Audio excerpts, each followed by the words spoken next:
Assalamualaikum warahmatullahi wabarakatuh. Perkenalkan, nama saya Febrian Sadi Putra, NIM 2008717, Prodi Pendidikan Kepelatihan Olahraga.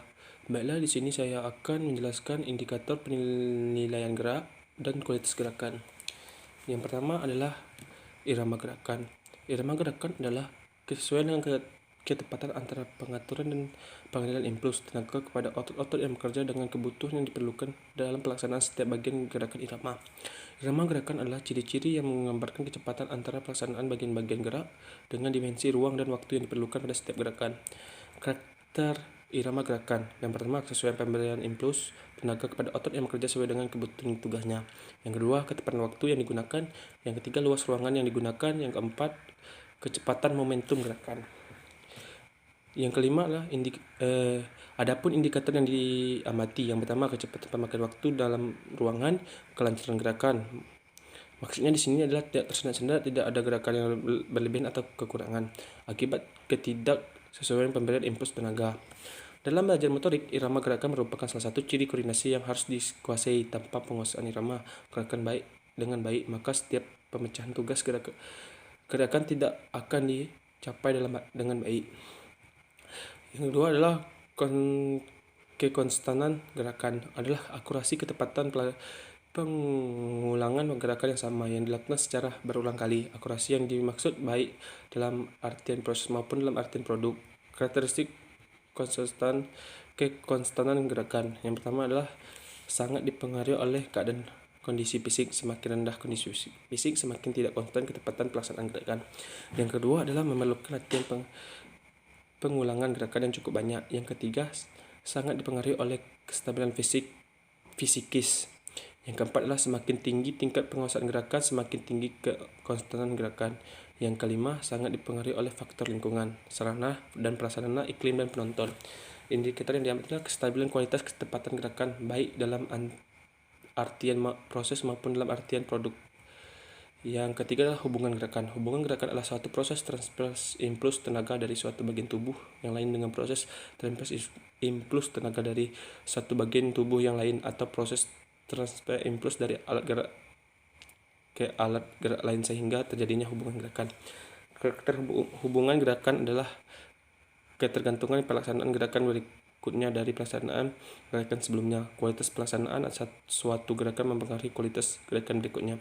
Indikator yang diamati adanya kelebihan gerakan yang tidak diperlukan dan mempengaruhi secara negatif pelaksanaan gerakan. Yang kedua adalah keseimbangan tidak stabil. Yang keempat adalah kelancaran gerakan. Kelancaran gerakan adalah salah satu ciri yang menggambarkan kontinuitas dari jalannya suatu gerakan. Kelancaran gerakan juga disebut aliran gerak. Untuk dapat melihat kelancaran gerakan, maka indikator yang dapat diamati adalah kontinuitas jalannya gerakan dan kecepatan gerakan. Karakteristik kelancaran gerakan. Yang pertama, sangat dipengaruhi oleh kesatuan transfer impuls tenaga. Yang kedua, sangat dipengaruhi oleh elastis fisik. Yang ketiga, sangat dipengaruhi oleh pengalaman gerakan. Yang keempat, sangat peka terhadap stimulus. Indikator yang diamati adanya gerakan yang terputus-putus, adanya gerakan yang nyata yang lebih.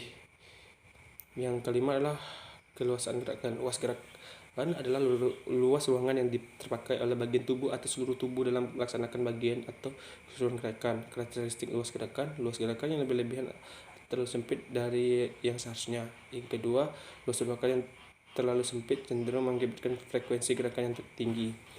Indikator yang diamati, luas ruangan yang terpakai terlalu lebar atau terlalu sempit, frekuensi gerakan terlalu tinggi atau terlalu rendah dari yang seharusnya, irama gerakan yang tidak konstan.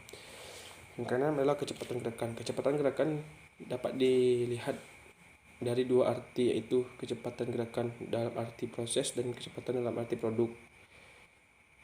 Meynell 1997 halaman 180 mengartikan kecepatan sebagai kesatuan antara perancangan gerakan dengan hasil yang diperoleh. Kecepatan gerakan dapat dilihat dari dua dimensi, yaitu dimensi proses, yaitu ketepatan jalannya pelaksanaan gerakan. Misalnya ketepatan pelaksanaan gerakan lay-afsud pada permainan bola basket. Dimensi produk itu ketepatan pelaksanaan bola basket pada keranjang.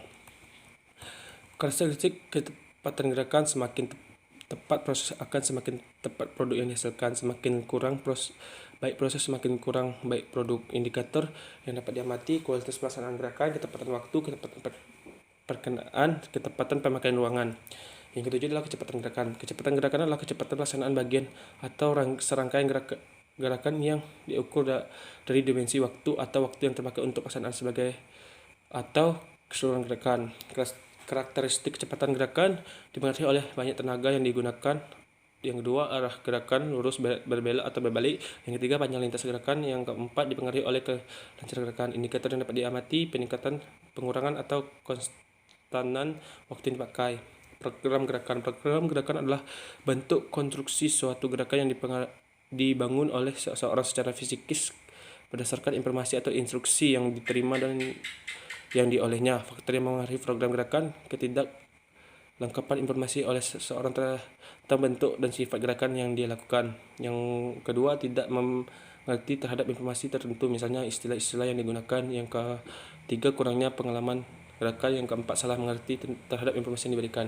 Yang terakhir adalah yang kesembilan, bayangan gerakan. Bayangan gerakan adalah rencana gerakan yang akan dilakukan oleh individu, meliputi sistem atau urutan gerakan, bentuk-bentuk gerakan, kekuatan, kecepatan gerakan, pengaturan dan pengendalian, pemberian impuls tenaga kepada otot-otot yang bekerja dalam pelaksanaan gerakan yang dilakukan. Mungkin sekian yang dapat saya sampaikan, lebih dan kurang mohon maaf. Saya akhiri dengan wassalamualaikum warahmatullahi wabarakatuh.